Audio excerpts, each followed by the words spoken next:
Next up on our squat progression is a double leg squat with weights. So you can use a number of different things for a weight. You could use a kettlebell, you could use a dumbbell, you can MacGyver it at home and hold a gallon of water, whatever you have. We just want load. We don't want to be doing just body weight squats forever because there's going to be a limit to that. We're going to plateau and we're really not going to benefit from it if we do it too long. Our body adapts and then the benefit just starts to diminish. So whatever you have at home that has some weight, all right, I would monitor the amount of weight so that you can progress yourself, every other week or so, trying to build up the weight.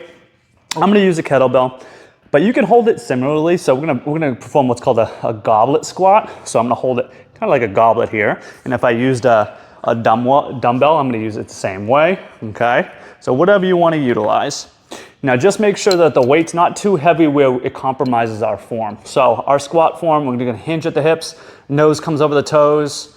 I'm going to make sure that I'm controlling the descent and also monitoring those knees, making sure we're not bowing in, bowing out. Those knees should stay over the second toe throughout the exercise. So make sure that all of those key form criteria are met as you perform the exercise.